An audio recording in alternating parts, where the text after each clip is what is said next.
울산이 암모니아 벙커링 규제 자유특구로 지정됐습니다. 암모니아는 연소 과정에서 이산화탄소 배출이 없어 차세대 친환경 선박 연료로 주목받고 있는데요. 이번 특구 지정으로 중대형 선박 연료인 암모니아를 안전하게 공급하는 기술 기자재 개발과 실증 사업이 진행되게 됐습니다. 이를 계기로 울산이 새롭게 열리는 암모니아 공급과 벙커링 시장을 선도하게 될 것으로 기대됩니다. 전우수 기자가 보도합니다.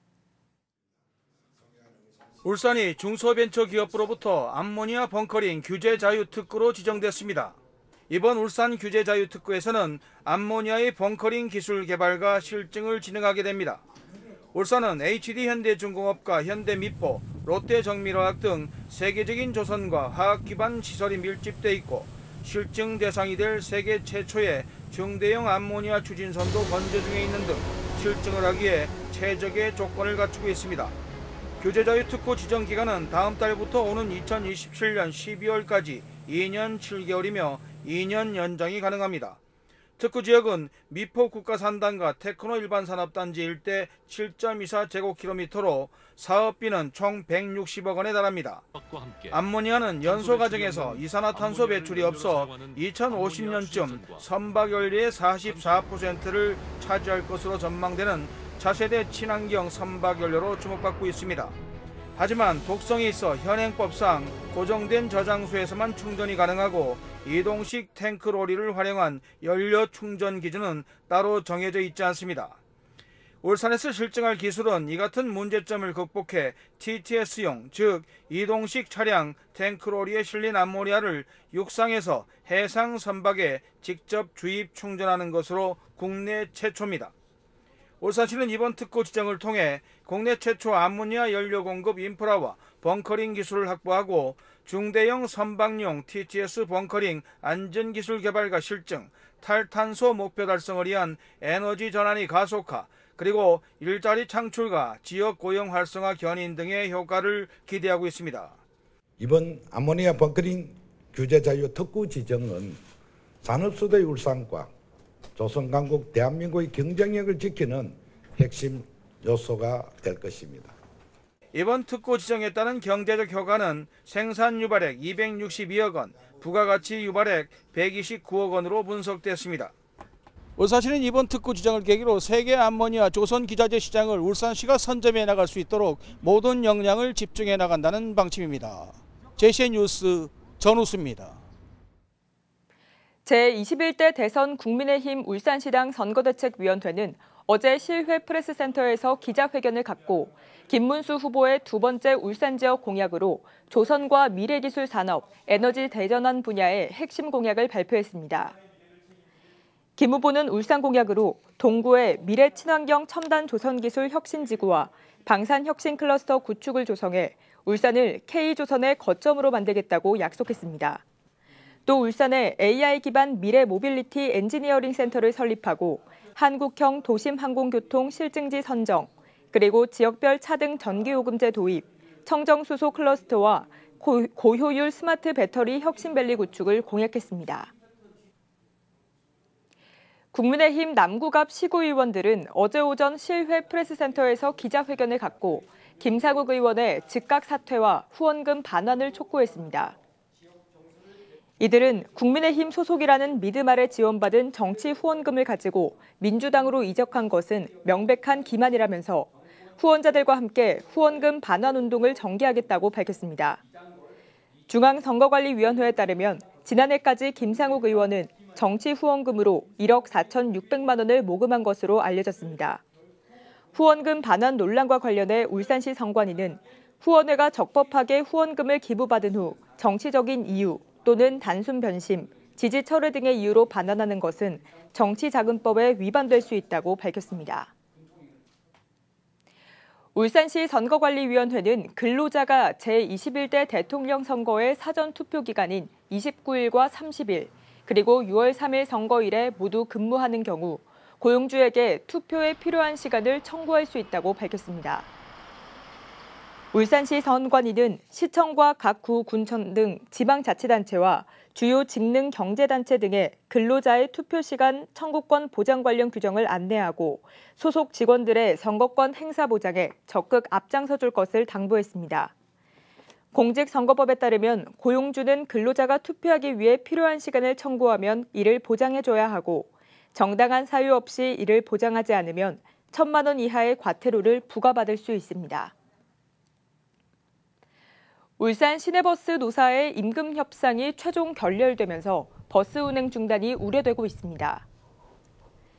울산시는 지난 3월 5일부터 어제까지 총 6차례에 걸쳐 노사 임금 협상이 진행됐지만 최종 결렬되면서 울산지방노동위원회에 노동쟁의 조정 신청이 접수된 상태라고 밝혔습니다. 이에 따라 버스노사 양측은 조정 기한인 27일까지 원만한 타결을 위해 마지막까지 협상에 나선다는 계획입니다. 그러나 협상이 결렬될 경우 28일 첫차부터 총 187개 노선 889대 중 105개 노선 702대의 운행이 중단될 것으로 예상돼 시민들의 큰 불편이 우려되고 있습니다. 글로벌 전기차 시장의 판매 부진으로 현대자동차가 전기차 생산을 또 중단합니다. 현대차는 오는 27일부터 30일까지 울산 1공장 12라인에서 생산하는 아이오닉5와 코나 EV의 생산을 일시 중단한다고 밝혔습니다. 현대차의 전기차 생산 일시 중단은 올해 들어 세 번째로 글로벌 전기차 시장의 판매 부진과 재고 누적, 미국의 고율 관세 때문인 것으로 전해졌습니다. 한편 관련 업계는 현대차의 전기차 생산 중단으로 협력사는 물론 지역 경제에 미치는 파장이 적지 않을 것으로 우려하고 있습니다. 지난 19일 아침 울주군의 한 아파트 8층에서 4살 아이가 떨어져 숨진 안타까운 사고 전해드렸는데요.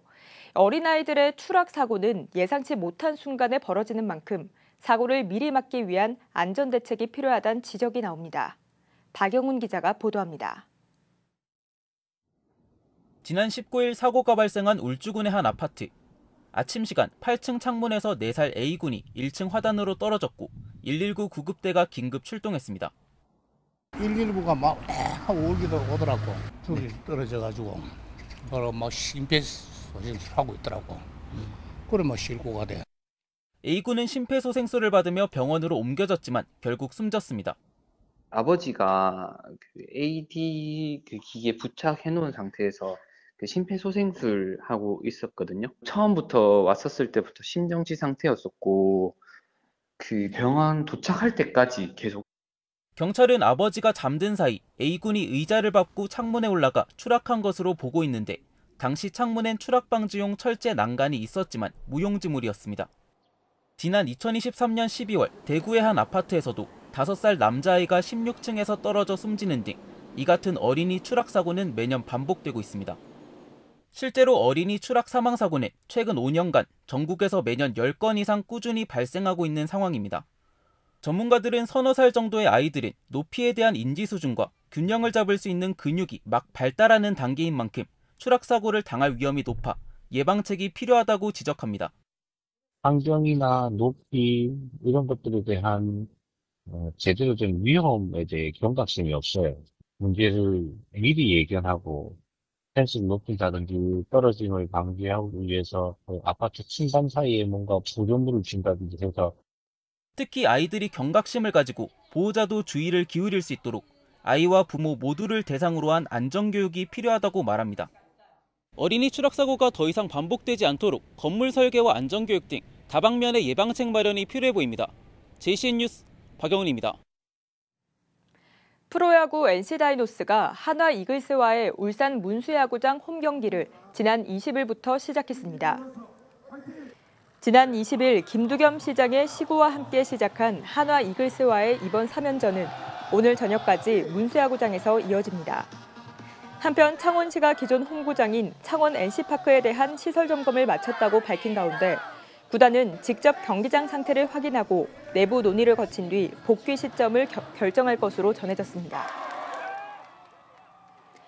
울산시는 최근 울산시청 공무원을 사측해 안전용품 납품을 유도하는 사기 사건이 발생함에 따라 시민과 지역사업체에 각별한 주의를 당부하고 나섰습니다. 울산시에 따르면 신원 불상의 한 남성이 울산시청 소속 공무원을 사칭해 공공시설 소방안전 물품 구매라는 제목의 위조 공문을 관내 안전용품 판매업체에 송부한 후 전화로 납품을 유도하는 수법의 사기 행위를 벌이고 있습니다. 현재까지 피해가 우려되는 업체는 레저마트와 낚시콜 등 2곳이며 울산시는 이와 유사한 수법이 더 확산될 가능성이 높다고 보고 경찰에 수사를 의뢰한 상태입니다. 울산지법 어재원 부장판사는 장애인 복지법 위반 등의 혐의로 기소된 남구의 한 장애인 보호작업장 원장 50대 A씨와 팀장 B씨에게 각각 징역 1년 6개월과 징역 1년 2개월의 실형을 선고하고 직업훈련교사 등 2명에게도 징역형의 집행유예를 선고했습니다. 이들은 장애인 보호작업장에서 일하는 청각 장애인들에게 사람들이 보는 앞에서 소리내어 책을 읽으라고 하거나 전화 응대 업무를 강요하고 잘못하면 질책했습니다. 또 정신지체장애인에게 밥을 많이 먹는다고 구박하고 근무 시간을 마음대로 변경해 점심을 먹지 못하게 했으며 청각장애인 3급 피해자에게는 고용지원금 대상이 되는 2급 장애인 증명서를 받아오라며 질책하는 등 장애인 10명을 상대로 신체적, 정신적 학대를 하고 차별한 혐의를 받고 있습니다. 울산시는 지난 10일 충청남도에서 올해 첫 비브리오 폐혈증 환자가 발생함에 따라 지역 내 감염 확산을 방지하기 위해 어패류와 게, 새우 등은 반드시 익혀 먹고 조리 위생 수칙을 철저히 준수해 줄 것을 당부했습니다. 비브리오 폐혈증은 매년 5, 6월에 발생하기 시작해 8월과 9월에 가장 많이 발생하며 특히 치사율이 약 50%에 달해 조기 치료가 매우 중요합니다. 지난해의 경우 전국에서 총 49명의 확진자가 발생해 이 중 21명이 사망했고 울산에서는 지난 2020년과 21년에 각각 1명의 확진자가 발생했으나 사망자는 없었습니다. 분실한 신용카드가 부정 사용되는 사례가 잇따르고 있습니다. 신용카드를 잃어버렸을 경우 즉시 카드사에 분실 신고를 해야만 과실 여부에 따라 피해 보상을 받을 수 있습니다. 라경훈 기자가 취재했습니다. 새벽 시간 울산 남구의 한 무인 매장. 남성 2명이 카드가 담긴 바구니를 뒤적입니다. 카드 하나를 고른 남성. 훔친 카드로 계산을 마친 뒤 주머니에 넣고 CCTV 앞에서 포즈를 취하며 자랑까지 합니다. 경찰에 붙잡힌 이들은 10대 중학생. 훔친 카드로 음식점과 택시, 숙박업소 등에 사용했습니다. 이들은 절도 혐의로 검찰에 불구속 송치됐습니다. 바구니에 이제 있던 그 카드를 이제 주워서 이제 테스트를 해보니까 그게 되는 거예요. 그 카드를 챙겨서 이제 뭐 택시도 타고 이제 뭐 모텔도 숙박업소에 갔다가 이러니까 이제 주인이 이제 그때 이제 한 달 전에 잃어버린 카드에서 자기가 이제 그 내역이 날라오니까. 지난달 19일에는 또 다른 분실 카드가 휴대폰 매장 등에서 수백만 원이 사용돼 경찰이 용의자를 쫓고 있습니다. 95만 원짜리 사갔어요.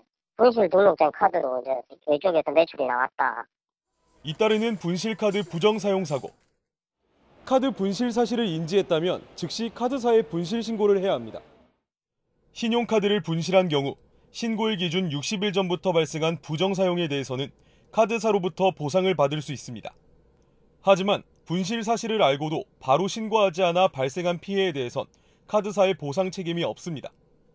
또 본인의 과실이 명백한 경우엔 일부 또는 전액을 본인이 부담해야 합니다. 잠금 장치가 있는 곳에서 카드를 잃어버리거나 ATM 기기를 이용한 후 카드를 챙기지 못할 경우 사용액의 20%를 본인이 부담해야 합니다. 유동인구가 많은 곳에 방치하거나 술을 마신 뒤 분실할 경우에는 50%를, 가족이나 지인 등에게 카드를 맡긴 경우에는 전액 부담해야 합니다.